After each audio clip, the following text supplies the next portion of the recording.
Hi everyone, আজকে আমরা দেখব যে হাইড্রো ইলেকট্রিক পাওয়ার স্টেশন বা হাইড্রাল পাওয়ার স্টেশন, ঠিক আছে, এটা কিভাবে কাজ করে।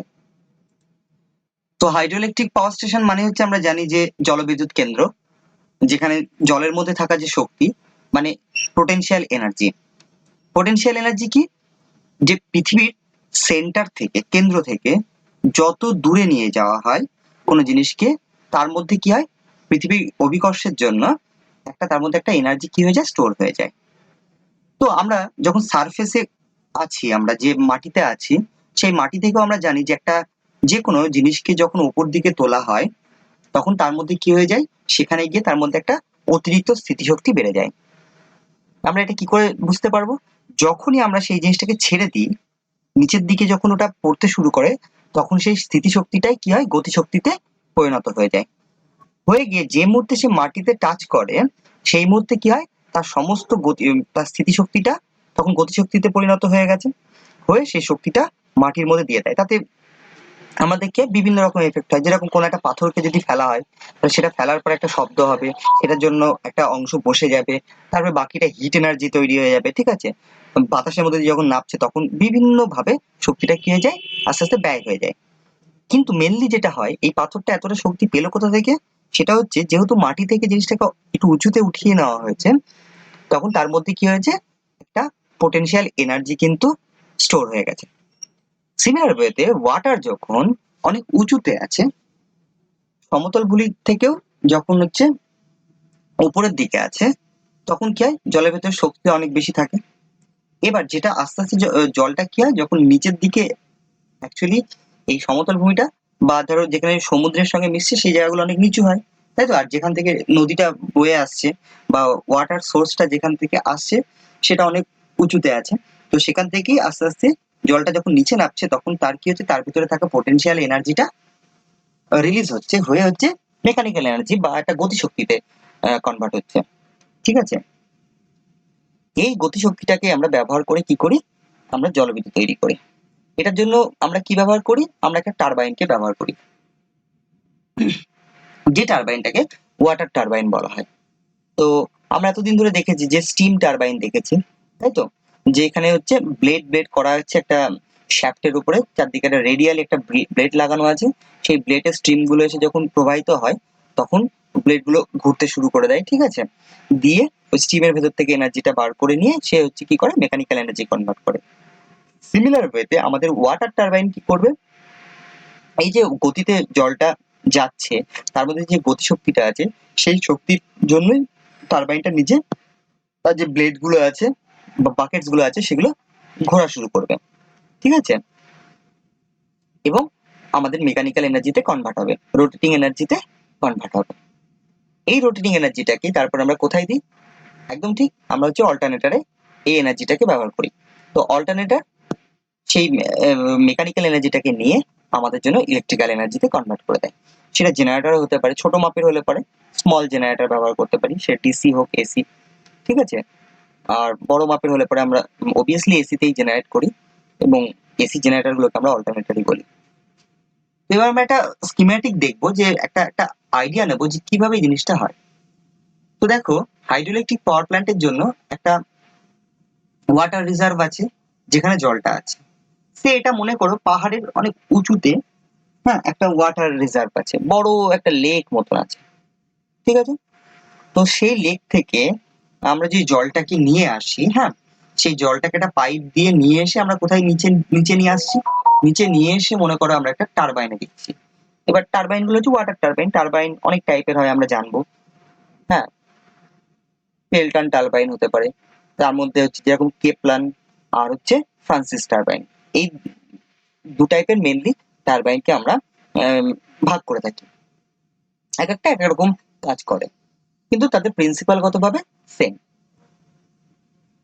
তো এই যে প্রচন্ড হাই স্পিডে আসা, হাই প্রেসারে আসা ওয়াটারটা এসে কি করে, এইখানে যে টারবাইনটা আছে নিচের দিকে, সেই টারবাইনের ব্লেড গুলোতে হিট করে, এবং তখন সেটা কি হয়, সেটা হচ্ছে অ্যাক্সিস বরাবর সেটা রোটেট করতে থাকে, ঠিক আছে। পরে জলের মধ্যে থেকে শক্তিটা কিছুটা কমে গেলে, সেটা পরে আমরা একটা টেল রেস দিয়ে, এই পাইপটাকে বলে টেল রেস, সেখান দিয়ে বাইরের দিকে বার করে দিতে পারি, ঠিক আছে। তাহলে কিছু পরিমাণ জলের মধ্যে থেকে এনার্জিটা আমরা কি করি, কনভার্ট করে নিই মেকানিক্যাল এনার্জিতে, যেটা হচ্ছে রোটেটিং এনার্জিতে। তো এটা করার জন্যই আমরা এই যে এখানে যে গঠনটা দেখতে পাচ্ছ, এটা যে সবসময় সেম হবে তা নয়, সেখানে জায়গা ভিত্তিক আমাদের কিছুটা গঠন আলাদা হতেই পারে এবং হয়ও। কিন্তু আমরা যদি একটা ওভারঅল পিকচারে দেখি, তাহলে আমরা দেখতে পারবো যে আমাদের একটা জল একটা ধরে রাখার ভীষণ বড় জায়গা আছে, যাকে বলা হচ্ছে রিজার্ভার। ঠিক আছে, রিজার্ভারে আমাদের অনেক জল ধরে রাখা হয়। এবার রিজার্ভারটার সামনে কি আছে, মনে করো যে একটা নদী আসছিল এবং নদীটা যখন যেখানে এসেছি, যেখানে আমরা ড্যামটা তৈরি, আমরা হাইড্রো ইলেকট্রিক পাওয়ার স্টেশন বানাতে চাইছি, প্রথমে আমরা কি করি যে আমরা একটা বীভৎস বড় ক্যাচমেন্ট এরিয়া তৈরি করি, যেখানে জলটাকে সে ধরে রাখা যাবে। ঠিক আছে, যেটাকে আমরা রিজার্ভারও বলছি, যেখানে জলটাকে রিজার্ভ করে রাখা হচ্ছে। এর ফলে কি হচ্ছে, একটা রিজার্ভার বানালে পরে আর রিজার্ভারের এন্ডে শেষের দিকে আমরা একটা ড্যাম তৈরি করছি। ড্যাম হচ্ছে একটা বীভৎস বড় কংক্রিটের একটা বিল্ডিংস বলতে পারো, একটা সিভিল একটা কনস্ট্রাকশন, যেখানে একটা ওয়াল মতন তৈরি করে জলের দিকে। তার ফলে কি হয়ে যায়, জলটা আর ইজিলি পার করে চলে যেতে পারে না নদীর দিকে। তো নদীর একটা গতিকে একটু বাধা দেওয়া হয়, দিয়ে আমাদের যে রিজার্ভার আছে সেখানে জলটার কিছুটা মাত্রা রাইজ করে, জলটা সেখানে স্টোর হতে থাকে। ঠিক আছে, আর এক্সেসিভ জল অবশ্যই সেগুলোকে বের করে দেওয়ার মতন ব্যবস্থা ড্যামে থাকে। তাই সমস্ত জলটাকে যে নিয়ে বিদ্যুৎ তৈরি করা হয় সবসময় তা নয়, অতিরিক্ত জল আসলে পরে সেটাকেও একটা বার করার ব্যবস্থা থাকে। তো এখানে দেখতে পাচ্ছি এই টোটালটা হচ্ছে একটা ড্যাম, আমাদের যে ড্যামটা কি করেছে রিজার্ভারের শেষে আটকানো আছে, বা কোন নদীতে একটা ড্যাম তৈরি করা হচ্ছে। ঠিক আছে, তোমরা ড্যাম দেখেছো অনেক। তো এই ড্যামের দেখো এখানে একটা নিচের দিকে একটা ইনটেক আছে, তাই না, একটু একটু নিচের দিক থেকে একটা ইনটেক আছে যেখান দিয়ে জলটা মেনলি এন্টার করছে। এটা একটা কংক্রিটের ভেতরেই বড় টানেল মতন বানানো আছে। ইনটেকের সামনেটাও বিভিন্ন ব্যবস্থা থাকে, জলগুলোকে ডাইভার্ট করার জন্য অনেক ব্যবস্থা থাকে। তো এখান থেকে জলটাকে নিয়ে জলটাকে একটা একটা একটা বড় ভালভ আছে, আমাদের কন্ট্রোল গেট আছে, যার মধ্যে দিয়ে কন্ট্রোল করা হয় ওয়াটারের ফ্লোটাকে। ঠিক আছে, এই কন্ট্রোল গেটটা যত কম খুলবে তত কম জল যাবে, সম্পূর্ণ বন্ধ করে দিলে আর জল যাবে না। আর কন্ট্রোল গেটটাকে সম্পূর্ণ খুলে দিলে সবচেয়ে বেশি অ্যামাউন্ট জল কিন্তু এখান থেকে যেতে থাকবে। তো সেখান থেকে একটা কংক্রিটের টানেল মতন একটা টিউব মতন পাইপ থাকে, যে পাইপের মধ্যে দিয়ে জলটা আসতে থাকে। তো পার্টিকুলার এই পাইপটাকে বলা হচ্ছে পেন স্ট্রোক। ঠিক আছে, পেন স্ট্রোকের এক্স্যাক্টলি কাজ কি আমরা আরো ডিটেলসে জানবো, কিন্তু ওভারঅল একটা আইডিয়া তৈরি করি। টোটালটা একটা ড্যাম, ড্যামের ইনটেক, নিচের দিকে একটা ইনটেক আছে, সেখান দিয়ে জলটা এন্ট্রি নিচ্ছে একটা কন্ট্রোল গেটের থ্রু দিয়ে। একটা কংক্রিটের হতে পারে, স্টিলের পাইপ হতে পারে, ডিপেন্ড আপন যে ক্যাপাসিটি কেমন টানেলটা বা কতটা পরিমাণ জল যাচ্ছে তার ভিতর তৈরি করা হয়। তো একটা পাইপ মতন, টিউব মতন, যার ভিতর দিয়ে জলটা হাই প্রেসার ওয়াটারটা কিন্তু যাচ্ছে, পাস করছে। তো এটাকে পেন স্ট্রোক বলা হয়। পেন স্ট্রোক থেকে এসে এখানে টারবাইন যে হাউসটা আছে, টারবাইন যে রুমটা আছে সেখানে ঢুকে পড়ছে, এবং টারবাইনের বহু টাইপের টারবাইন হয়। তো ইজিলি যদি তুমি টারবাইনটা কেমন মনে করো, তাহলে আমি তোমাদের একটা ছবি দেখাই, সেখানে সুবিধা হবে টারবাইনটাকে বুঝতে যে কি হয়। এখানে দেখো যে এই সেই পাইপটা দিয়ে ধরো জলটা আসছে, একটা নজল মতন করা আছে, ফলে জলের এখানে এই সরু মুখের মধ্যে দিয়ে যখন জলটা বেরোতে যাচ্ছে তখন কি হচ্ছে, এই পাইপের মধ্যে থাকা জলের বেগের তুলনায় এই মাথায় জলের বেগ আরো বেড়ে যাচ্ছে, তাই তো, কিন্তু প্রেসার কমে যাচ্ছে। পাইপের ভিতরে প্রেসার অনেক বেশি, কিন্তু এখানে কি হচ্ছে, প্রেসার কমে যাচ্ছে কিন্তু স্পিড বেড়ে যাচ্ছে। সেই স্পিডের জলটা একটা রেডিয়াল, দেখো তার সঙ্গে একটা হুইল আছে যেটাকে পেল্টন হুইল বলে, সেই পেল্টন হুইলে ছোট ছোট বাকেট মতন আছে, তাই না, বাটি বাটি মতন। এই বাকেটে গিয়ে জলটা স্ট্রাইক করছে, ধাক্কা দিচ্ছে। জলটা এখানে ধাক্কা দিলে এটা পিছিয়ে পড়ছে, ততক্ষণে ঘুরে এটা পিছিয়ে চলে যাওয়ার সময় তখন নেক্সট বাকেটটা সেই জলের সামনে চলে আসছে। ঠিক আছে, তখন সেই জলটা আবার ধাক্কা লেগে আবার সেটা উপর দিকে চলে যাচ্ছে, আর নিচের বাকেটটা তখন চলে আসছে। ফলে এটা কন্টিনিউয়াসলি জিনিসটা কিন্তু কি হচ্ছে, রোটেট করা শুরু করছে। তোমাদের ছবিতে যেদিকে আছে তার থেকে আমরা বুঝতে পারছি যেটা অ্যান্টি ক্লকওয়াইজ ডাইরেকশনে এই হুইলটা কিন্তু ঘুরছে, এবং রেস্ট অফ দ্য ওয়াটার এই বাকেট থেকে সেটা পড়ে যাচ্ছে। পড়ে আমরা ফাইনালি ওয়াটারটাকে কি করি, আবার আবার ছবিতে ফিরে আসি। সেখানে একটা ব্যবস্থা আছে, যেখানে একটা টিউব মতন আছে, যে টিউবটা দিয়ে ওয়াটারটা বাইরের দিকে বেরিয়ে আসছে। এখানে টিউবের পজিশনটা দেখো, এই টিউবের পজিশনটা হচ্ছে এখানে যে অ্যাক্সিসটা আছে টারবাইনের আর জেনারেটরের যে অ্যাক্সিস আছে সেই অ্যাক্সিসের বরাবর সেখান থেকে বেরিয়ে আসছে। কোনো ক্ষেত্রে এটা সাইডেও হতে পারে, ঠিক আছে, সাইড থেকেও টিউবটা তৈরি করা যেতে পারে। তো এটা অ্যাক্সিয়াল বরাবর, আর কোনোটা হচ্ছে রেডিয়াস মানে রেডিয়াল বরাবর, ঠিক আছে, রেডিয়ালি বেরিয়ে আসে ওয়াটারটা, আর এটা কিন্তু অ্যাক্সিয়ালি বেরিয়ে আসছে। তো অ্যাক্সিয়ালি ওয়াটারটা যেখান দিয়ে বেরিয়ে আসছে সেটা কি হচ্ছে টেল রেস বলা হয়, টেল রেস দিয়ে ফাইনালি ওয়াটারটাকে আবার রিভারের মধ্যে ফিরিয়ে দেওয়া হচ্ছে, জলটাকে দিয়ে দেওয়া হচ্ছে। তো এইটা হচ্ছে ওভারঅল একটা হাইড্রোইলেকট্রিক পাওয়ার প্ল্যান্ট, ঠিক আছে, এর উপরে বেস করেই এটা কাজ করে। এবার টারবাইনের উপর দিকে কি আছে, উপর দিকে আমাদের জেনারেটর বিল্ডিংস আছে, সেখানে জেনারেটরস আছে, জেনারেটর ইলেকট্রিসিটি জেনারেট করছে, করে সেটা বাইরে এসে আমাদের সাবস্টেশনে চলে যাচ্ছে, সেখান থেকে হাই ভোল্টেজে কি করা হচ্ছে, low voltage generator in general low ভোল্টেজে জেনারেট করে ইলেকট্রিসিটি, সেটাকে স্টেপ আপ করে হাই ভোল্টেজে নিয়ে যাওয়া হচ্ছে, হয়ে তারপর ট্রান্সমিশন লাইনে দিয়ে সেটা দূরে নিয়ে চলে যাওয়া হচ্ছে, ঠিক আছে। তো এই যে হাইড্রোইলেকট্রিক পাওয়ার প্ল্যান্ট, তার কিছু অবশ্যই অ্যাডভান্টেজ আছে, আমরা সেগুলো একটু ডিসকাস করে নিই। তো ফার্স্ট আমরা দেখতে পাচ্ছি it's required no fuel as water is used for generation of electrical energy. আমরা যত টাইপের পাওয়ার স্টেশন দেখেছি সেখানে আমরা এটা দেখেছি যে সেখানে এক ধরনের জ্বালানির প্রয়োজন। তো এখানে কোনো জ্বালানির প্রয়োজন নেই, কারণ এখানে ওয়াটার নিজেই কি হয় না, অ্যাজ এ তুমি বলতে পারো যে কনসেপচুয়াল গতভাবে দেখতে গেলে এটাকে বলতে পারো যে ওয়াটার নিজেই ইটসেলফ একটা ফুয়েল, বা এখানকার একটা রসদ, ঠিক আছে, যেটা ওয়াটার মেন। তো উইদাউট ওয়াটার কিছু সম্ভব নয়। যেরকম কোল বেস থার্মাল পাওয়ার প্ল্যান্টে ওখানকার জ্বালানি রূপে কয়লাটাই মেন, তাই তো। নিউক্লিয়ার থার্মাল পাওয়ার প্ল্যান্টে আমরা জানি যে সেখানে রেডিও অ্যাক্টিভ যে আমাদের যে নিউক্লিয়ার ফুয়েল আছে সেটা, যেরকম থোরিয়াম বা হচ্ছে ইউরেনিয়াম, এগুলোকে ব্যবহার করা হয়, তাই তো। সিমিলার ওয়েতে হাইড্রোইলেকট্রিক পাওয়ার প্ল্যান্টে কোনো ফুয়েলের প্রয়োজন পড়ে না, এখানে ওয়াটার নিজে অ্যাজ এ ফুয়েল রূপে কাজ করে। তাহলে আমাদের কাছে প্লেন্টি অফ ওয়াটার আছে রিভার গুলোতে, ছোট ছোট স্ট্রিম গুলোতে, কোনো কোনো বড় বড় যে পাহাড় গুলো আছে সেখানে অনেক সময় ওয়াটার রিজার্ভ থাকে, সেই ওয়াটার রিজার্ভ থেকে একটা জল নিচের দিকে নেমে আসতে থাকে, যেগুলোকে আমরা ফলস বলি, ঠিক আছে। তো এরকম ফলস থেকে যখন জলগুলো পড়ে নিচের দিকে, তো সেরকম জায়গায় আমরা কিন্তু হাইড্রোইলেকট্রিক পাওয়ার প্ল্যান্ট তৈরি করতে পারি এবং সেখান থেকে ইলেকট্রিসিটি জেনারেট করতে পারি। Next, it is quite neat and clean and as no smoke or flash or ash is produced. তো এটা অবশ্যই হাইড্রোইলেকট্রিক পাওয়ার প্ল্যান্ট খুব ক্লিন হয়, এখানকার বাই প্রোডাক্ট খুব কম জেনারেট হয়।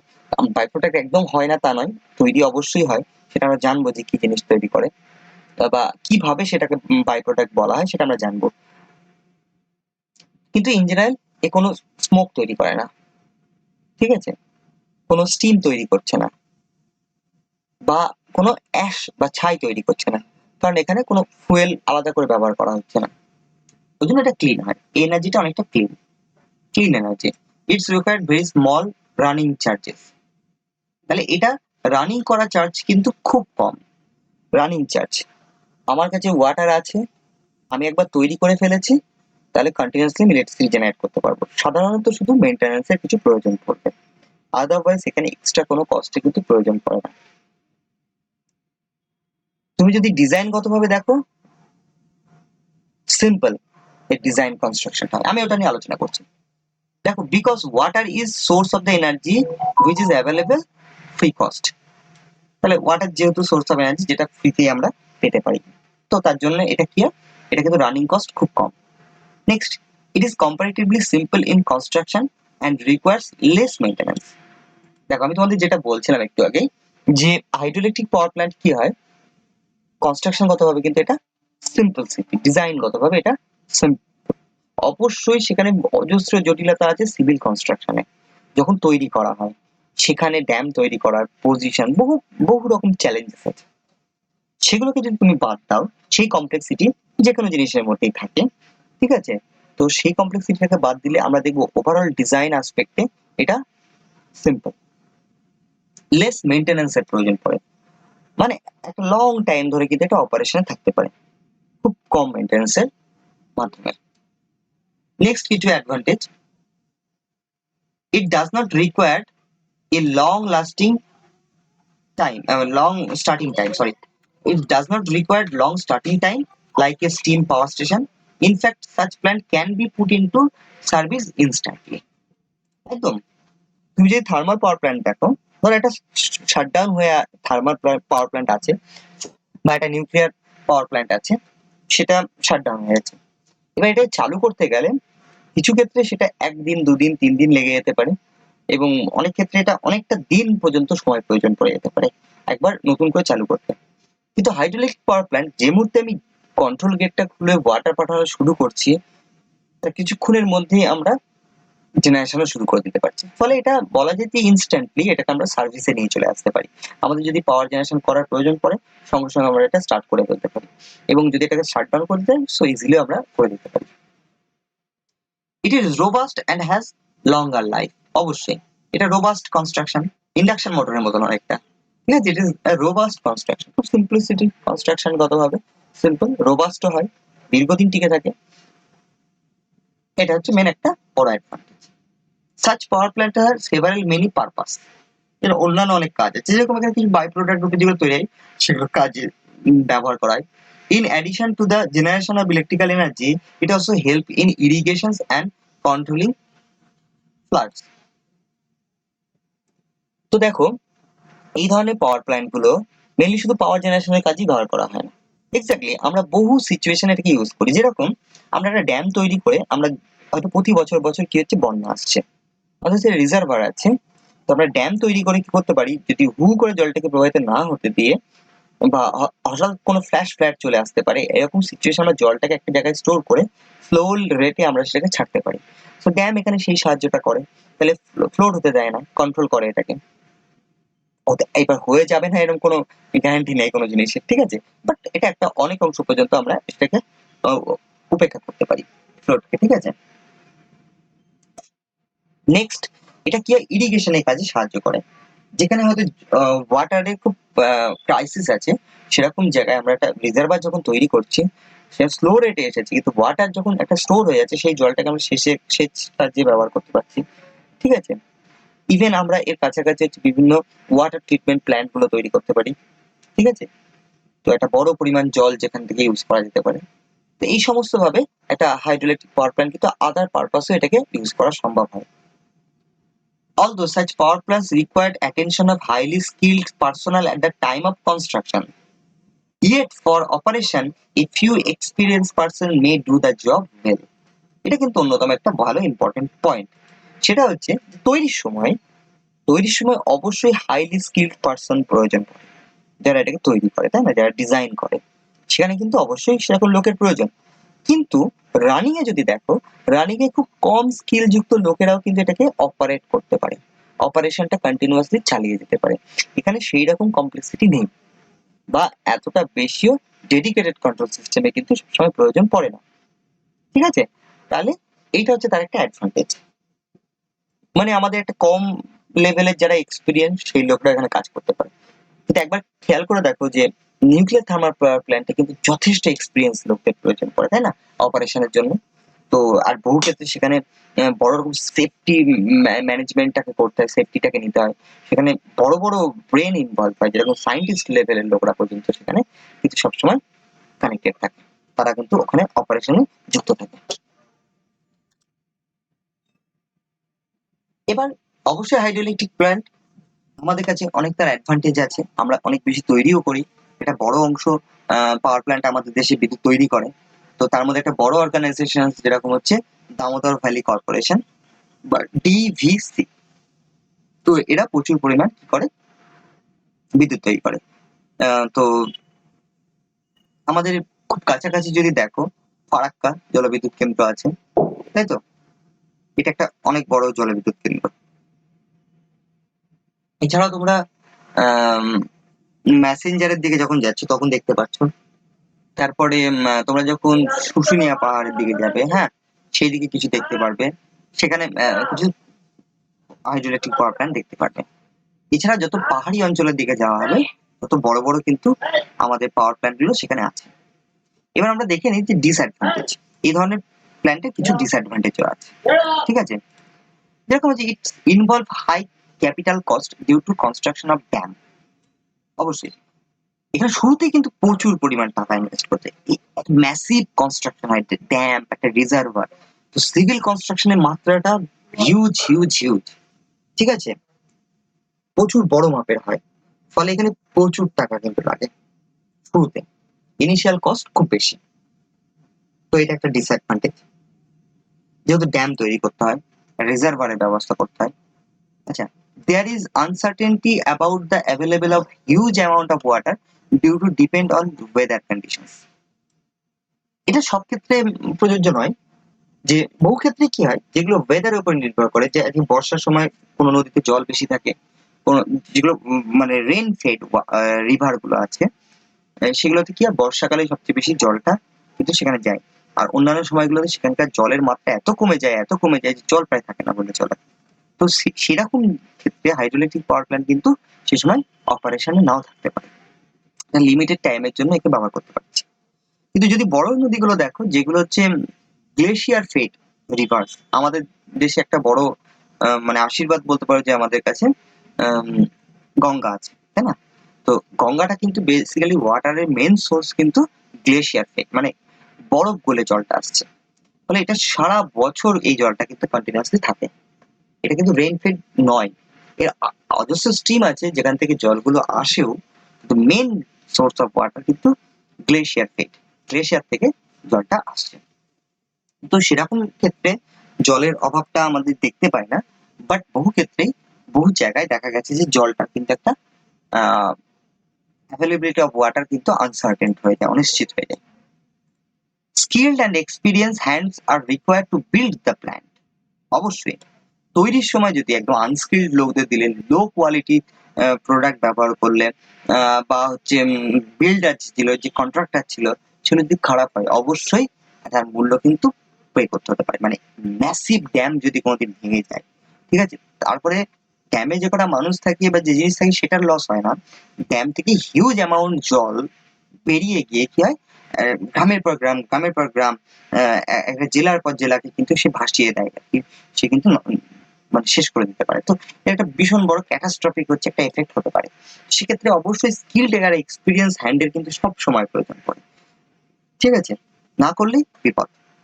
তো এটা একটা ডিসঅ্যাডভান্টেজ।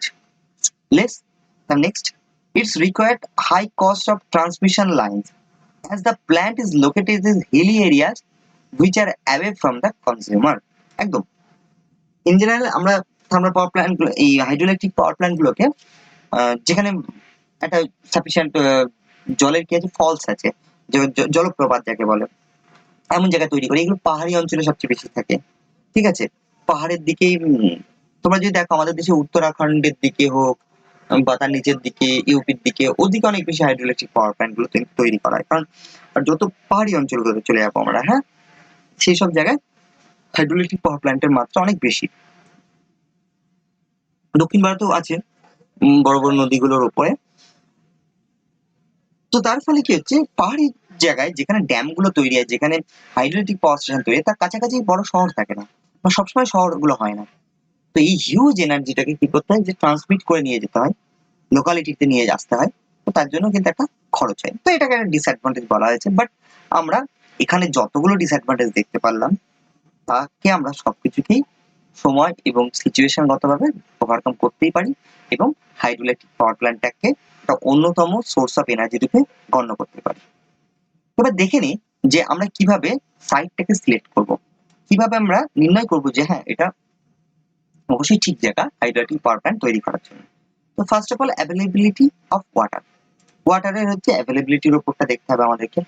অবশ্যই জল যেখানে অনেক পাওয়া যাচ্ছে, যেরকম হচ্ছে since the primary requirement of hydroelectric power station is available of huge quantity of water, একটু আধটু জল নয়, একটা ছোট পুকুর হলে হবে না, তাই না, একটা ছোট দিঘি হলে হয়ে যাবে না, কিন্তু হিউজ অ্যামাউন্ট জল, কন্টিনিউয়াস তার ফেড থাকা দরকার, যাতে সেই জলটা কন্টিনিউয়াসলি আসতে পারে, এমন একটা সোর্স থাকা দরকার। তো সেই জায়গাটা দেখতে হবে আমাদেরকে। Such plant should be build at a place, যেরকম রিভার, কানাল, যে সমস্ত কানাল গুলো তৈরি করা হয়, রিভার আছে সেখানে কিন্তু এগুলো তৈরি করা, where adequate water is available at the good head। আচ্ছা, এখানে এই যে গুড হেড মানে ভালো মাথার উপরে না, মানে এখানে এটা হেড বলতে ওয়াটার হেড কে বলা হয়েছে, যেখানে জলের উচ্চতা যখন সাফিসিয়েন্ট অ্যামাউন্ট তৈরি হয়। খুব লো লেভেল, গ্রাউন্ডের থেকে 1 ফুট উপর দিয়ে জল জাস্ট প্রবাহিত হয়ে যাচ্ছে, তার থেকে বেশি হাইট নেই জলের। তো সেক্ষেত্রে ওয়াটার হেড কেমন হবে? Water head very low. তো এরকম ক্ষেত্রে আমরা হয়তো বড় অ্যামাউন্টের একটা প্ল্যান্ট নাও তৈরি করতে পারি, এবং বহু ক্ষেত্রে আমরা তৈরিও করতে পারি না। তো একটা ভালো ওয়াটার হেড আছে, যেখানে নদী আছে বা ক্যানাল আছে, যেখান থেকে সাফিসিয়েন্ট অ্যামাউন্ট জল ওয়াটার যাচ্ছে, সেটাকে আমাদের দেখতে হবে। নেক্সট, স্টোরেজ অফ ওয়াটার, যেখানে ওয়াটারটাকে ধরে রাখার একটা ব্যবস্থা আছে। ঠিক আছে, কারণ বহু প্ল্যান্টের উপরে কি হয়, ডিফারেন্ট টাইমে ডিফারেন্ট টাইপের আমাদের কি হয়, এনার্জি রিকোয়ারমেন্ট থাকে। কোনো সময় যদি বেশি থাকে, তাহলে যদি যদি শুধুমাত্র নদীর জলের যে গতিটা আছে সেটাকে ইউজ করতে চাই, তাহলে কি হবে যে আমরা একটা লিমিটেড জায়গার মধ্যে থাকতে পারবো অপারেশন। আমাদের ক্ষেত্রে এখন এত বেশি এনার্জির দরকার নেই, তখন আমরা কি হবে, ওয়েস্ট হয়ে যাবে, ওয়াটারটা ফ্লো হয়ে চলে যাচ্ছে, আমরা ওয়াটারটা স্টোর করে রাখতে পারি না। ঠিক আছে, আবার যখন খুব বেশি ডিমান্ড হয়ে যাবে, তখন আমরা তার ক্যাপাসিটি বাড়াতে পারবো না, কারণ কি ওয়াটার একটা কন্টিনিউয়াস স্পিডে চলে যাচ্ছে, আমাদের কাছে সাফিসিয়েন্ট আর এক্সট্রা ওয়াটার নেই, বা সমস্ত হেডটাও বেশি তৈরি করতে পারি না, ওয়াটারটা হাই লেভেল পর্যন্ত তোলা নেই, ফলে আমরা অতিরিক্ত এনার্জি জেনারেশন করতে পারি না। তো এর জন্যই এই সমস্ত প্রবলেমসকে ওভারকাম করার জন্য আমরা কি তৈরি করেছি, রিজার্ভার তৈরি করেছি। ঠিক আছে, তো আমরা যেখানে রিভারকে আটকাচ্ছি, ব্লক করছি ড্যাম তৈরি করে, তার চারপাশে একটা ভীষণ বড় ক্যাচমেন্ট এরিয়া তৈরি হচ্ছে, যেটাকে আমরা রিজার্ভার বলছি। তো রিজার্ভারে মেনলি জলগুলো কিন্তু স্টোর করে রাখা হয়, তাই এরকম একটা রিজার্ভার তৈরি করা সম্ভব, এমন সাফিসিয়েন্ট ল্যান্ড কিছু থাকা দরকার। Cost and type of land, তো এবার একটা বড় জিনিস যে আমাদের কস্ট দেখতে হবে, টাইপ অফ ল্যান্ডটাও দেখতে হবে। জমি প্রচুর কস্টলি, ঠিক আছে, তো আমরা সেরকম জায়গায় করতে পারবো না, তাই না? কারণ হিউজ অ্যামাউন্ট এখানে জমি কিন্তু প্রয়োজন, ক্যাপিটাল তখন প্রচুর লাগবে। বা এমন একটা জমি হলো যেখানে মানুষের বসতি খুব বেশি আছে, সেই জমির উপরে মানুষ আদার্স ভাবে রিলায়েবল, যেরকম চাষবাস থেকে শুরু করে অন্যান্য কোনো কাজে, বা হয়তো ইন্ডাস্ট্রি বেল্ট হয়ে বসে আছে।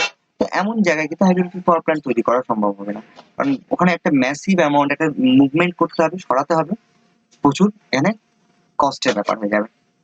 তো এই সমস্ত কনসিডারেশন গুলোকে আমাদের করতে হয়। Next, transportation facility.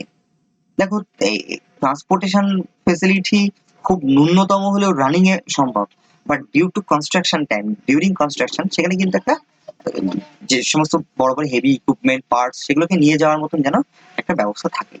তার জন্য কিন্তু আমরা কি হয়েছে, যে মোটামুটি শুরুর টাইমে আমার চ্যালেঞ্জটাকে যখন আমরা ওভারকাম করে ফেলি, তারপরে বানানো হয়ে গেলে আমাদের ট্রান্সপোর্টেশন কিন্তু খুব বেশি প্রয়োজন পড়ে না।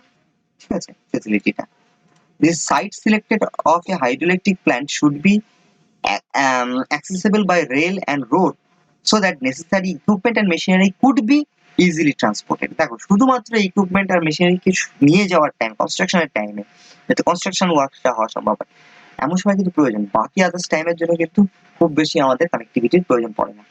এটা একটা অ্যাডভান্টেজ বলা যেতে পারে। আচ্ছা, স্কিমেটিক অ্যারেঞ্জমেন্টে দেখি যে মেনলি সবটা তো আমরা বিল্ডিং কংক্রিট সবকিছুর মধ্যে আমরা সবকিছুকে দেখতে পাই না, তাই ওভারঅল একটা আমরা দেখি। সে মনে করো এখানে দুটো ওয়াটার আছে, একটা রিজার্ভার আর একটা হচ্ছে রিভারের এন্ড, যেখানে জলটা বেরিয়ে নদী দিয়ে চলে যাচ্ছে। এটাও নদী, রিজার্ভার যেখানে তৈরি আছে সেখানে নদী, কোনো একটা নদী এই রিজার্ভারে এসে জলটাকে দিচ্ছে কন্টিনিউয়াসলি। এই জলটা অনেক উপরে আছে, তা এই জলটাকে আটকানোর জন্য আবার কি তৈরি করেছে, একটা ড্যাম তৈরি করেছে। ঠিক আছে, টোটাল এতটা একটা ড্যাম তৈরি করেছে। তো সেই ড্যামের ভেতরে একটা দেখো টানেলস আছে ইনটেকের এখানে, যেখানে জলটা ঢুকছে। তো এই টানেল দিয়ে জলটা ঢুকে চলে যাচ্ছে। তো পার্টিকুলার স্ট্রেট যে পাইপটা দেখতে পাচ্ছি এখানে, এই স্ট্রেট পাইপটাকে আমরা বলি হচ্ছে প্রেসার টানেল। ঠিক আছে, টিউব মতন ভীষণ বড়, একটা ডোম টাইপের একটা, ডোম নয় অ্যাকচুয়ালি, এটা একটা টিউব মতনই, যার মধ্যে ওয়াটারটা যাচ্ছে। 1-2 মানুষ হাইট, 3 মানুষ 4 মানুষ পর্যন্ত হাইট হতে পারে। ঠিক আছে, আর একটা ডোম, এন্ট্রান্সটাও ভীষণ বড় হতে পারে। তো সেখান দিয়ে এসে একটা ভালভ হাউসে আছে, যেখান থেকে রেগুলেট করা হবে ওয়াটারটাকে, যে অ্যামাউন্টটাকে, কত পরিমাণ জল নিচের দিকে পাঠানোর প্রয়োজন, সেটা ভালভ হাউস। সেখান থেকে ফাইনালি যে পাইপটা দিয়ে চলে যাচ্ছে, যেটা হচ্ছে পাওয়ার হাউসের যে টারবাইন আছে, টারবাইন হাউস পর্যন্ত যাচ্ছে যে পাইপটা দিয়ে, সেই পাইপটার নাম হচ্ছে, যে ডাউনে চলে যাচ্ছে, এই পাইপটার নাম হচ্ছে পেনস্টক। পেনস্টক, ঠিক আছে, পেনস্টক।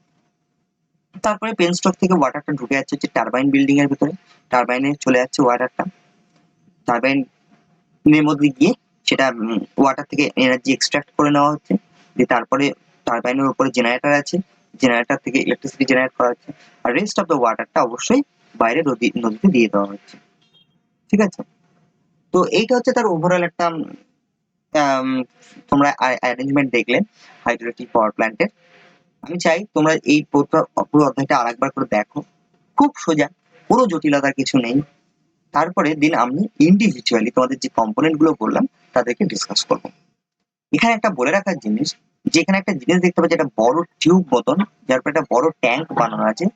ট্যাঙ্কের মাথাটা বহু সময় সিল্ড হয়, বহু সময় ওপেনও হয়, ঠিক আছে?